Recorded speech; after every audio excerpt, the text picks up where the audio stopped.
उधर पश्चिमी मीडिया ने यह दावा किया कि अमेरिका ज़ेलेंस्की को जल्द ही एक ताकतवर एयर डिफेंस सिस्टम देगा ताकि वो रूस की तरफ से होने वाले मिसाइल और ड्रोन हमलों को नाकाम कर सके। क्योंकि 8 अक्टूबर को क्राइमिया के कर्च ब्रिज पर हमले के बाद रूस ने कीव पर मिसाइलों की बारिश कर दी थी।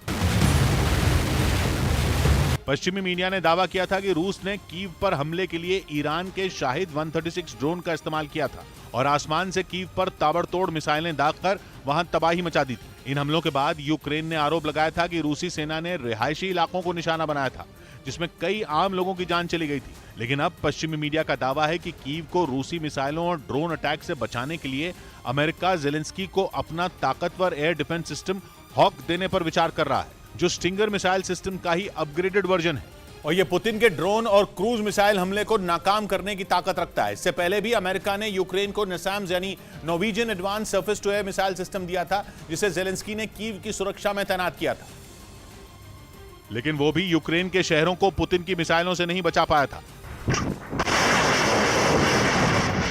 रूस की घातक मिसाइलों के आगे अमेरिका का नसैम्स यानी Norwegian advance surface to air missile system पूरी तरह बेबस नजर आया था। अमेरिका का रक्षक कहे जाने वाले इस डिफेंस सिस्टम को हवा में ही मिसाइलों को मार गिराने के लिए तैनात किया गया था, लेकिन एक के बाद एक यूक्रेन के शहर रूसी सेना की मिसाइलों का निशाना बनते रहे और अमेरिकी रक्षक देखता रह गया। मतलब ये कि रूस के इन हमलों ने अमेरिका के आधुनिक एयर डिफेंस सिस्टम नसैम्स की हवा निकाल दी थी। दावा तो ये तक किया जाता है कि अमेरिका ने जमीन से हवा में मार करने वाले इस एयर डिफेंस सिस्टम को व्हाइट हाउस की सुरक्षा में भी तैनात कर रखा है और जंग शुरू होने के बाद अपने इसी हथियार को अमेरिका ने ज़ेलेंस्की को यूक्रेन की सुरक्षा के लिए दिया था।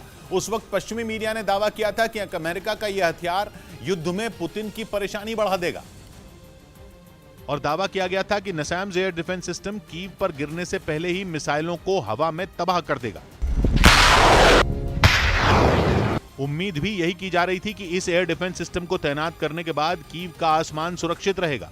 ज़ेलेंस्की को यकीन था कि जिस तरह हाइमार्स ने पुतिन की सेना की नाक में दम कर दिया, उसी तरह अमेरिका का यह हथियार भी कीव समेत कई और शहरों को बचा लेगा। लेकिन 10 अक्टूबर को रूस ने जब मिसाइलें बरसाईं तो अमेरिका का यह हथियार फेल हो गया, जबकि अमेरिका और नॉर्वे के बनाए गए नसैम्स की सबसे बड़ी खासियत ही दुश्मन के हवाई हमलों को नाकाम करना है। लेकिन जब रूस का हमला हुआ तो यह अमेरिका हथियार काफी सिर्फ मिसाइलों को जमीन पर गिरता हुआ देखता रह गया। हालांकि इस बीच अब दावा किया जा रहा है कि कीव की सुरक्षा के लिए नेटो देशों ने कमर कस ली है, क्योंकि पश्चिमी मीडिया का दावा है कि पुतिन कीव पर अब तक का सबसे बड़ा हमला करने की तैयारी में है।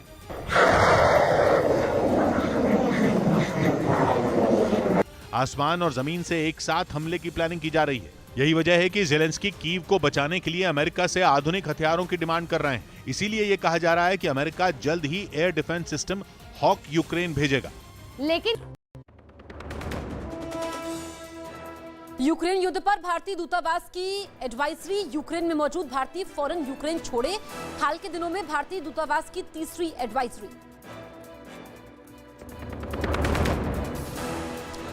कांग्रेस अध्यक्ष पद की शपथ लेंगे मल्लिकार्जुन खड़गे। शपथ लेने से पहले मल्लिकार्जुन खड़गे ने राजघाट पर गांधी जी को दी श्रद्धांजलि।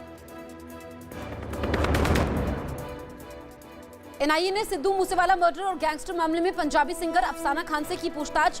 आज भी हो सकती है पूछताछ।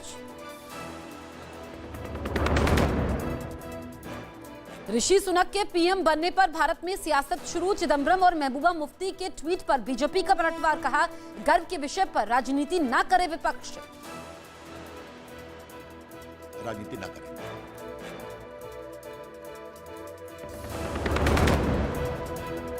ऋषि सुनक 28 अक्टूबर को लेंगे ब्रिटेन के अगले पीएम पद की शपथ। प्रधानमंत्री मोदी ने ट्वीट कर दी सुनक को शुभकामनाएं। 50% बनकर तैयार हुआ अयोध्या में राम मंदिर। दिसंबर 2023 तक पूरा होगा। गर्भगृह का काम 2024 जनवरी में मंदिर में विराजमान होंगे रामलला। चक्रवाती तूफान सितरंग ने बांग्लादेश में ली 35 लोगों की जान। समुद्री तट से टकराने के बाद हुआ कमजोर। नॉर्थ ईस्ट के 4 राज्यों में रेड अलर्ट। न्यूज 18 इंडिया लगातार बना हुआ है देश का नंबर 1 न्यूज चैनल। काफी पीछे छूटा आज तक। दर्शकों ने खबरों के लिए न्यूज 18 इंडिया पर जताया भरोसा। खेल की कवरेज में नंबर 1 आज तक को पछाड़, अब है देश का नंबर 1 न्यूज चैनल। तो देखते रहिए न्यूज़ 18 इंडिया। अमेरिका के राष्ट्रपति जो बाइडेन की पुतिन को बहुत बड़ी चेतावनी, कहा यूक्रेन पर छोटे परमाणु हथियार से हमला हुआ तो रूस करेगा बहुत बड़ी गलती।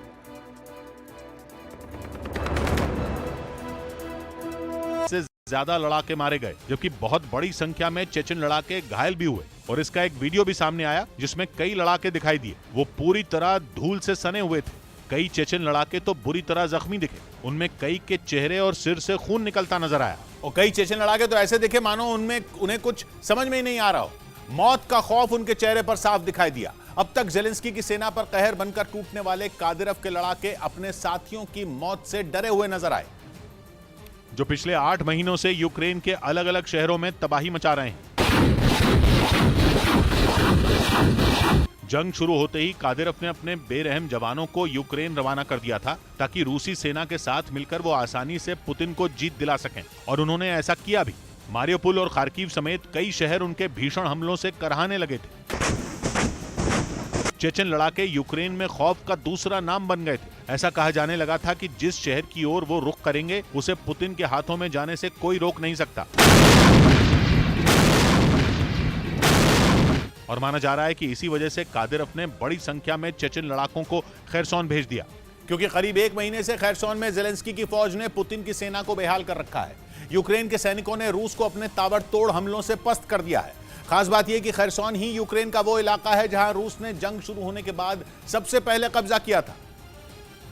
लेकिन युद्ध के 8 महीने बाद उसी खैरसोन में रूस की सेना को सबसे ज्यादा हमलों का सामना करना पड़ रहा है। यूक्रेन की सेना खैरसोन के बड़े हिस्से पर कब्जे का दावा कर रही है और अब तो ऐसा लग रहा है कि आने वाले कुछ ही दिनों में पूरे खैरसोन से पुतिन की सेना का सफाया हो जाएगा। कहा जा रहा है कि इसी वजह से कादिरव ने एक बार फिर मोर्चा संभाला। उन्होंने चेचन लड़ाकों को आदेश दिया कि वो जल्द से जल्द खैरसोन से यूक्रेन की सेना को खदेड़ दें, और इसीलिए चेचन लड़ाकों की एक बड़ी पलटन को वहां के लिए रवाना कर दिया गया। और दावा किया गया कि इस बार भी कादिरव ने उन्हें कत्लेआम मचाने की खुली छूट दे दी थी ताकि यूक्रेन के सैनिकों को मारियोपोल में हुई जंग की तरह ही दहला दिया जाए। और वो चेचन लड़ाकों के भीषण हमलों के आगे खैरसोन में भी घुटने टेक दें।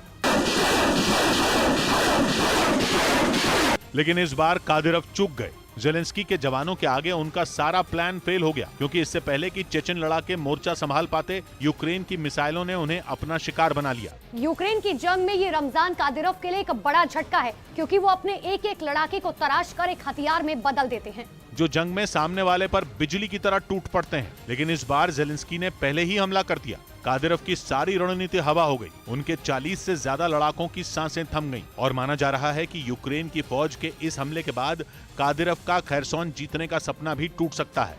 उधर रूसी सेना ने जंग में वैक्यूम बम गिराने की ताकत रखने वाले फ्लेम थ्रोअर सिस्टम यानी आग उगलने वाले हथियार का इस्तेमाल किया। रूस ने इसका एक वीडियो भी जारी किया जिसमें इस घातक हथियार से पुतिन के सैनिक यूक्रेन की सेना पर कहर ढाते दिखे। दावा है कि रूस के इस हमले में यूक्रेन के कई सैनिकों की मौत हो गई, जबकि उसके कई ठिकाने राख के ढेर में बदल गए। रूस की तरफ से इस घातक हमले का एक वीडियो भी जारी किया गया जिसमें उसके सैनिक फ्लेम थ्रोअर सिस्टम सॉन सिपयोग से यूक्रेन की सेना को निशाना बनाते दिखे। इस दौरान वहां एक के बाद एक कई धमाके होते नजर आए। रूसी सेना का ये ऐसा हथियार है जो महज 12 सेकंड में आग बरसाने वाले 24 रॉकेट फायर करने की ताकत रखता है। इसी वजह से जैसे ही इससे हमला शुरू हुआ, दुश्मन पर मानो रॉकेट की बरसात शुरू हो गई। लॉन्चर से निकलते ही आग उगलते रॉकेट टारगेट की तरफ तेजी से बढ़े और पलक झपकते ही दुश्मन के कई ठिकानों को तबाह कर दिया। रॉकेट के टारगेट से टकराने के बाद वहां कई जोरदार धमाके हुए और हर धमाके के साथ वहां आग का बवंडर उठता दिखा, जिसे देखकर ऐसा लगा जैसे यूक्रेन के सैनिकों को घुटनों पर लाने के लिए रूसी सेना ने वहां छोटा एटम बम गिरा दिया हो। दावा किया गया कि रूस का यह हमला इतना जोरदार था कि यूक्रेन के सैनिकों को संभलने तक का मौका नहीं मिला, क्योंकि इस हथियार से आग उगलते रॉकेट अपने रास्ते में आने वाली हर चीज को जलाकर राख कर देते हैं। इसी वजह से इस घातक हमले में जेलेंस्की की सेना को काफी नुकसान उठाना पड़ा। वैक्यूम बम दागने की ताकत रखने वाले इस फ्लेम थ्रोअर सिस्टम से किए गए हमले से पूरा इलाका काफी देर तक थर्राता रहा। कई किलोमीटर दूर तक धमाकों की आवाज सुनाई देती रही। जिस जगह पर भी इस घातक हथियार से निकलने वाले रॉकेट गिरे, वहां तबाही मच गई। इसका जो वीडियो सामने आया उसमें आग उगलने वाला यह हथियार ताबड़तोड़ रॉकेट दागता दिखा। देखने से ऐसा लगा जैसे आसमान से आग की बारिश हो रही हो। हालांकि रूस ने यह हमला किस इलाके में किया इसकी जानकारी सामने नहीं आ सकी, लेकिन दावा किया जा रहा है कि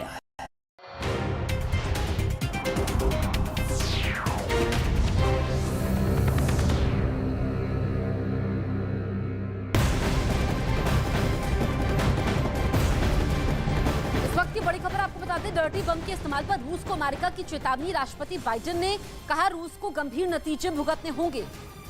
तो परमाणु बम का लगातार खतरा बना हुआ है, परमाणु हमला गंभीर गलती साबित होगा, ये कहा है अमेरिका की